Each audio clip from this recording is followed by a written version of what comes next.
Muy buenas tardes. En primer lugar, muchas gracias por la paciencia con los muchísimos cambios de horario. Ha sido un día de muchas cosas, entonces primero agradecerle su paciencia. Me encuentro aquí con Karen Mercado. Karen es la directora de Bee Foundation y Bee Foundation ha logrado un tema muy importante que apenas en estos días acaba realmente materializarse. Hace ya, ¿qué será? Como casi 2 años, Karen, vino a este Senado de la República, no solo conmigo, con varios senadores de distintos grupos parlamentarios. Se encontraba el senador Benjamín Robles, estaba por el PRI Arturo Zamora, y apoyada también por el Wilson Center y por distintas organizaciones de la sociedad civil, nos presentó un planteamiento muy importante, y fue el derecho a la identidad de nuestros connacionales en los Estados Unidos. Como ustedes bien saben, la mayor parte de los mexicanos que migran lo hacen buscando una oportunidad o escapando de condiciones de violencia. Y en muchos de estos casos es precisamente a partir de los municipios y de los estados más pobres del país desde los cuales emprenden su viaje. En estos estados es donde se acentúa uno de los problemas más serios que puede enfrentar una persona, que es el derecho a la identidad. Según distintos cálculos, algunos del Banco Mundial, incluso también de agencias de la ONU, se calcula que alrededor del 6% de las y los mexicanos no han sido registrados. Es decir, que hay cerca de 10 millones de mexicanos y mexicanas que no fueron registrados y que, por tanto, no es solamente no contar, digamos, con un papel de acta de nacimiento, sino que no tienen cómo acreditar su identidad, su nombre, el de sus padres, su fecha y lugar de nacimiento. Es decir, para el Estado, documentalmente no existe. ¿Cuál es la consecuencia práctica? Pues jurídica es muy clara, pero la consecuencia práctica, poniéndole a esas personas de carne y hueso a qué se van a enfrentar, es que no van a poder entrar a la escuela, no van a poder acceder a programas sociales, pero tampoco podrán casarse, no podrán ni siquiera utilizar, ya no digamos, un avión. No contarán, así como no tuvieron un acta de nacimiento, no contarán tampoco con un acta de defunción. De ese tamaño es el problema de acceso real y vigente al derecho a la identidad. Pero si esto lo traducimos, no solo ese 6% de mexicanos que hoy no tienen un acta de nacimiento, sino aquellos mexicanos que no fueron registrados al momento de nacer ni en el primer año de vida, y que sus padres deciden llevarlos a los Estados Unidos, allá tampoco van a poder ser registrados, no iban a poder ser registrados, allá tampoco iban a tener un documento de identidad norteamericano y tampoco iban a poder ejercer sus derechos. Karen nos trajo en esa ocasión el testimonio de un joven que para poder recibir un premio en Washington tuvo que llevar su identificación de la escuela para poder subirse al avión, y no entendíamos cómo lo iba a lograr porque era apenas un cartoncito donde venía su nombre y me parece que su fotografía. Historias como estas surgen todos los días en la Unión Americana. Personas, jóvenes, adultos, que todos los días viven una doble invisibilidad. No son reconocidos por México al no contar con un acta de nacimiento en nuestro país, pero tampoco por los Estados Unidos. Es decir, el país donde nacieron y el país donde viven no los reconocen. Ante esta realidad, ya Karen profundizará seguramente en los datos, hicimos una iniciativa apoyados en toda esta problemática que Karen nos mencionaba, por la que modificamos el artículo 44 de la Ley del Servicio Exterior Mexicano. Al modificar este artículo, facultamos a los cónsules para expedir actas de nacimiento extemporáneas, es decir, ya no importa si la persona fue registrada en tiempo y forma en nuestro país, para que pueda ser registrada desde los Estados Unidos con un acta de nacimiento, por supuesto, mexicana. Pasó muchísimo tiempo, esta iniciativa se convirtió en ley desde abril del año pasado, cumplió el proceso en el Ejecutivo en mayo del año pasado, pero apenas hasta la semana pasada por fin entró en práctica esta propuesta que hace Bee Foundation. A partir de la semana pasada se supone que ya los consulados mexicanos tendrán plena habilitación para expedir las actas de nacimiento extemporáneas, Con esto se espera beneficiar a miles de connacionales que están en los Estados Unidos. Sí nos da tristeza, y debo decirlo pues tal cual, que en un momento tan complejo como el que se vivió el año pasado, con el discurso antimigrante, con la elección en los Estados Unidos, se haya tardado tanto el gobierno de la República en implementar una reforma de esta magnitud. Una reforma que es básicamente dar vigencia a un derecho humano indispensable como es el derecho a la identidad. Sin embargo, bueno, hoy por fin ya se pueden expedir las actas de nacimiento extemporáneas. Nuestra intención con esta rueda de prensa es que podamos dar a conocer ya esta reforma, esta nueva práctica en los consulados, y nuestros connacionales, pero también los mexicanos que tengan a familiares en los Estados Unidos puedan hacer uso de esta información y hacer uso de este nuevo servicio que puede hacerles la diferencia. Y ahora sí, los dejo en manos de la experta Karen Mercado, directora de B-Foundation. Muchísimas gracias por poder estar aquí, Gaby. De nuevo agradezco mucho el poder estar aquí para celebrar la entrada en vigor de esta histórica reforma al artículo 44 de la Ley al Servicio Exterior Mexicano, que gracias al compromiso, a la apertura, a la sensibilidad, principalmente de los senadores Gabriela Cuevas, Benjamín Robles y Arturo Zamora, y aquí reconozco principalmente a Gabriela Cuevas, porque esta reforma sea hoy una realidad. Esta es una reforma que finalmente faculta a los consulados y embajadas de México en el mundo a registrar extemporáneamente, como bien lo decía la senadora, a todas aquellas personas que no fueron inscritas en el registro civil antes de emigrar. Un problema que, de acuerdo a B-Foundation y al Instituto México del Woodrow Wilson Center, afecta a cientos de miles de migrantes mexicanos en los Estados Unidos. Y gracias a esta ley, impulsada por B-Foundation, miles de personas que han vivido como doblemente invisibles o apátridas en los Estados Unidos tendrán finalmente garantizado el derecho a la identidad y a la gratuidad del registro y de la primera acta de nacimiento establecido en el artículo 4 constitucional.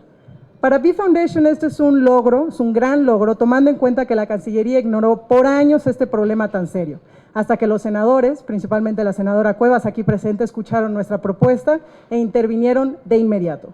Quiero hacer también un agradecimiento especial al Instituto México del Woodrow Wilson Center por este respaldo a la Fundación, a B-Foundation, por trabajar juntos en lograr colocar este tema de la doble invisibilidad en la agenda nacional y su respaldo en esta reforma, y ambas cámaras del Congreso por aprobar de manera unánime esta ley que beneficiará a miles de nuestros paisanos. Ahora, realmente, efectivamente, es triste que en esta situación haya tardado tanto en que ahora se esté implementando, y es por eso que de nuevo, en estos tiempos tan complicados para nuestros connacionales en los Estados Unidos, urgimos, porque es urgente, que la implementación de esta ley sea ágil, pronta, expedita y no se base en criterios de quienes podrían burocratizar esta ley, que es principalmente para beneficiar a los mexicanos en Estados Unidos en esta situación tan complicada que se encuentran, de que no existen ni aquí ni allá. Los doblemente invisibles no son números, podemos hablar que son cientos de miles de mexicanos en Estados Unidos en esta situación. Estamos hablando de personas, estamos hablando de historias, de personas que tienen rostro, nombre, que son parte de una familia, de un país, de nuestro país. Y eso no se puede olvidar ni por un segundo en esta nueva etapa de atención a nuestros connacionales en Estados Unidos. Y es hoy más que nunca en la defensa de los derechos humanos de nuestros paisanos que han tenido que sobrevivir sin la protección y los derechos que concede pertenecer a un país, de no poder demostrar vínculos de nacionalidad con ningún estado por no tener registro de nacimiento. Hoy más que nunca y con esta nueva ley no tenemos tiempo que perder, no hay tiempo que perder. Muchísimas gracias. Senadora, le pregunta Silvia de Lleno del Grupo Milenio.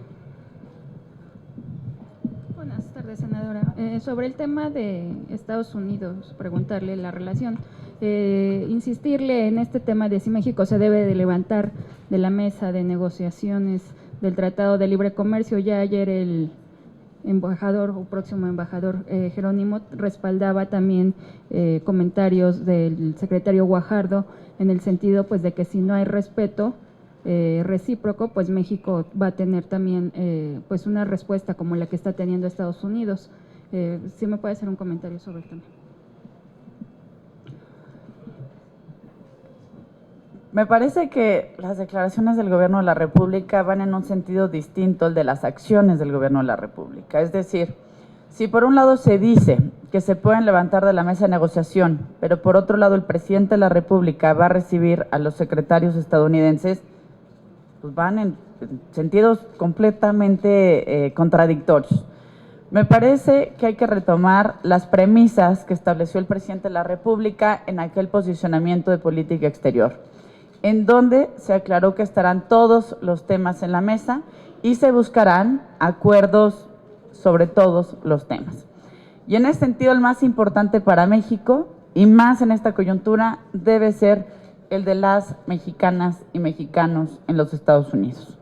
Al día de hoy hay 34 millones de personas de origen mexicano en los Estados Unidos. 11.6 millones de ellos, digamos, con ciertos riesgos o posibilidades de ser deportados. 2 días antes de que lleguen los secretarios estadounidenses a nuestro país, lo que se nos manda es básicamente una bomba migratoria a través de una serie de decretos. Y estos decretos, por un lado, sí tienen el carácter de provocación. ¿Por qué? Porque están violando leyes tanto norteamericanas como el derecho internacional, violan derechos humanos. Pero esos mensajes no ayudan a construir. En primer lugar, el gobierno de la República, así como todo el Estado mexicano, debemos ser muy responsables en velar por los derechos y la vida que tengan esos 34 millones de personas de origen mexicano en los Estados Unidos. Debemos tener también muy claro que el 28% de nuestro Producto Interno Bruto depende de los Estados Unidos. Y debemos también tener muy claro que el 80% de las exportaciones depende de lo que le vendemos a Estados Unidos. Ya no digamos incluso las millones de familias mexicanas que dependen del envío de remesas. Es decir, tenemos una situación muy compleja para negociar. Pero la apuesta de la diplomacia sí debe estar en el diálogo. El diálogo no quiere decir que sí a todo. El diálogo no quiere decir concesión. El diálogo únicamente quiere decir que la mesa está puesta. Me parece primero que la mesa hay que sentarla entre las personas adecuadas y deben sentarse no a nivel del presidente de la República, sino a nivel de secretarios. Si quienes nos visitan son los secretarios estadounidenses, que se sienten con los secretarios mexicanos. En segundo lugar, México debe mostrar a Estados Unidos por qué también México es necesario para la Unión Americana. México es necesario en términos de acceso de mercado. México es necesario en términos de cooperación migratoria y México es muy necesario en términos de cooperación en seguridad. Si la amenaza de Estados Unidos es que a cualquier deportado lo enviarán directamente a México, se está violando no solo la normatividad mexicana, sino incluso el derecho internacional y los derechos humanos de las personas deportadas. México debe recurrir a todas las instancias para combatir este tipo de órdenes ejecutivas o de decretos. Y segundo, muy importante, insisto y subrayo, y lo he dicho en muchas ocasiones, México debe hacer la tarea pendiente.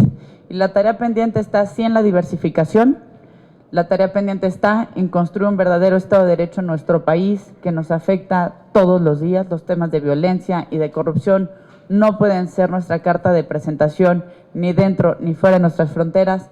Y lo más importante, México debe mejorar sus políticas de protección a connacionales. Y dentro de estas políticas de protección a connacionales se inscribe la reforma tan importante de la que les hemos hablado. Si no somos capaces, ni siquiera como Estado mexicano, a través de los consulados, de darle actas de nacimiento a nuestros connacionales que nacieron en nuestro país, pero no los registraron y se los llevaron a vivir a Estados Unidos, les estamos fallando por completo. El derecho humano básico está en la vida y la identidad. Hoy hacemos un llamado a que, si bien el gobierno de la República ha dicho que ya se puso en práctica esta reforma, a que nos estén rindiendo cuentas sobre los avances puntuales, sobre los casos que se vayan detectando y, muy importante, las personas que viven esta doble invisibilidad, como lo decía Karen, son las personas más vulnerables. Son aquellos migrantes que viven en la mayor oscuridad porque ninguno de los dos países lo reconoce.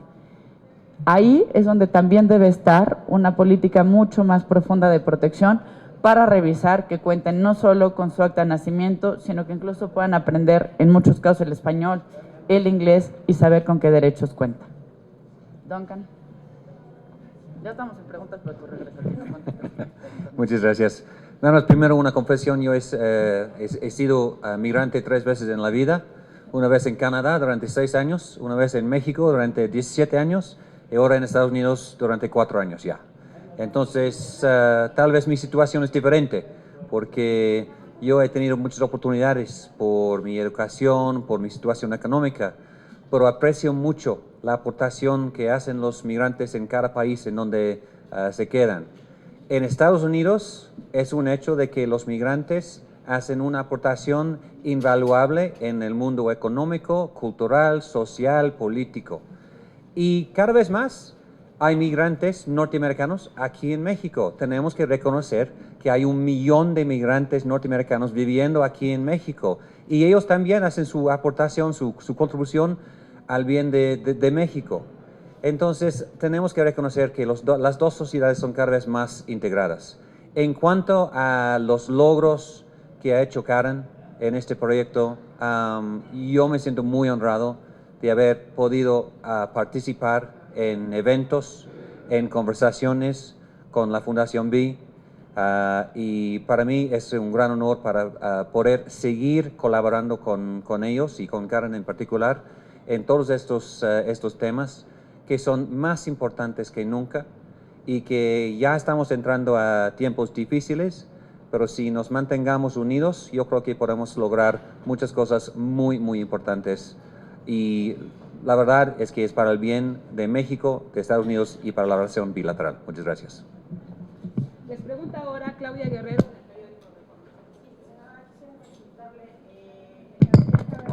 De hablar sobre la posibilidad de que el gobierno mexicano pueda acudir a las Naciones Unidas para denunciar o para manifestarse en contra, de manera legal, en contra de los decretos ejecutivos que van a expulsar a todos los migrantes a territorio mexicano. ¿Usted cómo vería este camino, si tiene o no viabilidad? Y en el tema de las actas de nacimiento, si nos pueden ayudar a especificar cuándo fue que se decretó la reforma al 44, cuándo debió haber entrado en vigor y cuándo finalmente entró en vigor. Y no sé si exista un cálculo de posibles beneficiados con la entrada en vigor de esta reforma. ¿Cuántos mexicanos podrían tal vez tener acceso a un acta extemporánea ahora que entre en vigor? Gracias. ¿Quieres empezar tú con la parte de la iniciativa y luego el la brisa? Fue en abril de 2016 en el Congreso y creo que fue en mayo, junto con el verano del año pasado. Y apenas el 17 de febrero Aquí estaba el decreto principalmente. Ahí está el decreto. Está. Abril de aquí, el decreto. ¿Febrero? No, el 13 de febrero se acaba de hacer. Sí, no. Pues verano fue. Verano. Pues abril, Okay. verano y apenas febrero. Exacto. Sí, el decreto fue en verano, en abril. Sin embargo, lo que estábamos nosotros discutiendo es precisamente cómo Cancillería esperó hasta el último momento, no enseguida, porque este es el tipo de reformas que tienes que entrar en vigor enseguida, inmediatamente, y más en estos tiempos tan complicados. Entonces, el que se haya apenas aperturado las puertas de los consulados apenas el viernes, el 17 de febrero, pues habla que realmente ellos esperaron hasta lo último. Entonces, esa es la parte que nos preocupa, y también el hecho de que de acuerdo a las cifras del Instituto México, de acuerdo a las cifras de B Foundation, que sean cientos de miles de personas en esta situación y que se pudieran beneficiar mismo en los lineamientos que están puestos para poder ellos registrarse. Uno de ellos es a falta de cierta documentación que tengan una prueba de ADN. Sin embargo, el ADN ahorita en ciertos lugares están hasta en $1,000, dinero que incluso muchos paisanos no pueden costear. Entonces, sí hay una situación en donde nosotros urgimos a la Cancillería que pues esta implementación sea lo mejor posible y más en estos tiempos tan complicados. ¿Cuántos mexicanos podrían verse beneficiados con esta? Pues mira, no existen unas cifras oficiales, porque imagínate, si de por sí las personas que están en una situación de no tener papeles, de estar indocumentados en Estados Unidos, pues imagínate los que ni siquiera existen en su país de origen. Entonces, se esconden todavía más.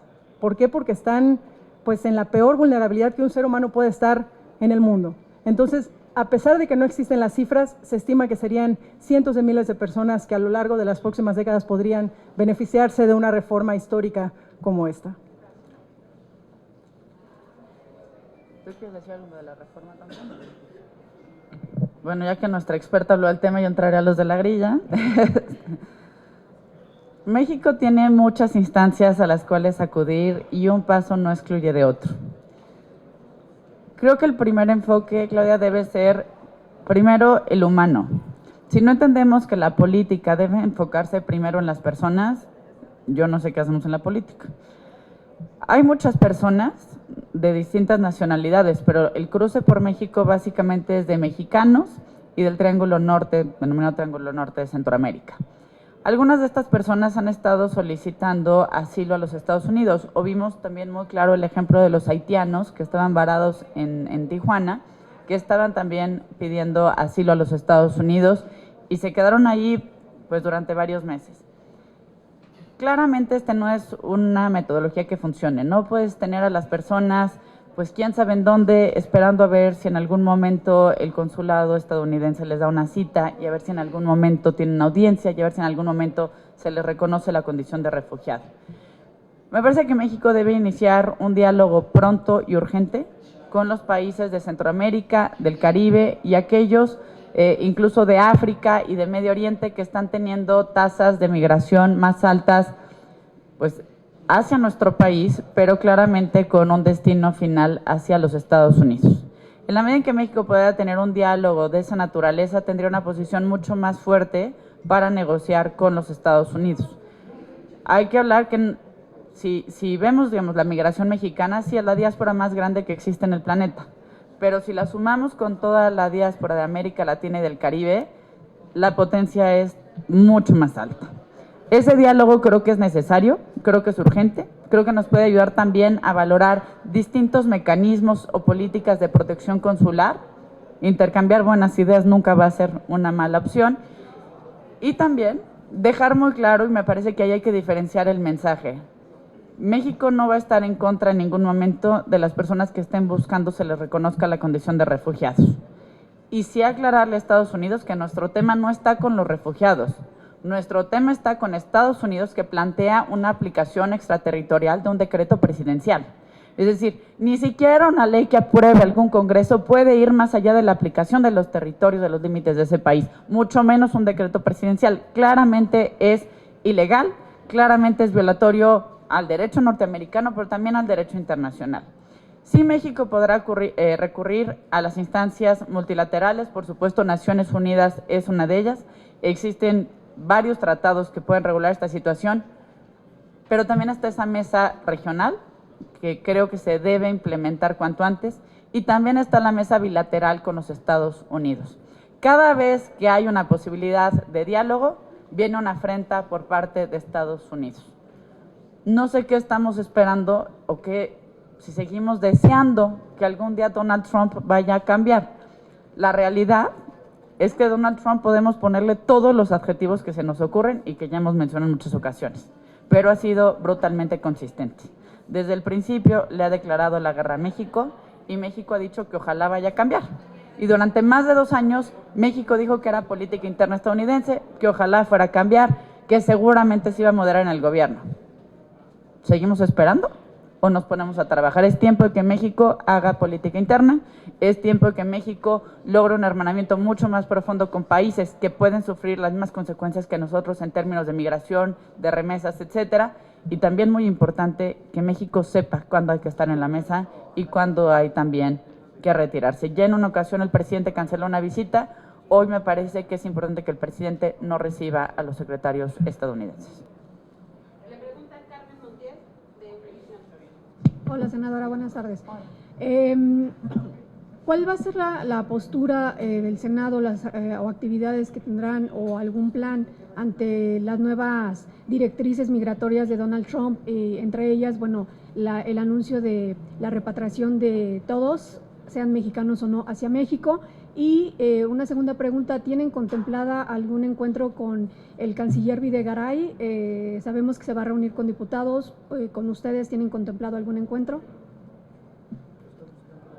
Pues parece que habrá una reunión el viernes con la Junta de Coordinación Política aquí en el Senado de la República, no lo tengo confirmado. Está agendada la comparecencia del secretario para el día 28 aquí en el Senado de la República. Me parece que ahora, pues más que estos formatos de comparecencia tradicionales, debiéramos tener reuniones de trabajo, pero trabajo de sentarnos, arrastrar lápiz y ponernos a trabajar en los temas más importantes. Durante la presidencia de Barack Obama hubo alrededor de 3.5 millones de eventos de deportación. Las cifras varían, pero hablar de alrededor de 3 millones de mexicanos que fueron enviados de nuevo a México, y México no alzó la voz en ese entonces, pues habla de que no aprendimos de nuestra propia tragedia y de nuestras propias situaciones. Hoy es momento de que México, más allá de tomarse la foto fácil recibiendo a los deportados, México realmente actúe y tome medidas importantes al respecto. Es importante, ya lo mencionaba sobre la pregunta de Claudia, es importante que dejemos claro cuál es nuestra postura en términos humanitarios y también cuál es nuestra postura con los Estados Unidos frente a este intento de aplicación extraterritorial de un decreto completamente violatorio de los derechos humanos y el derecho internacional. ¿Qué hemos hecho en el Senado? Pues miren, muchos sí hemos trabajado desde hace muchos años en temas de migración. A mí me parece muy importante que ya se saquen de la congeladora todas las iniciativas que varios senadores y senadoras hemos estado presentando en temas migratorios. Es importante también que se revisen los recursos con los que cuentan las instancias gubernamentales que trabajan con las personas que han sido repatriadas. Es importante también que México emprenda una defensa legal mucho más fuerte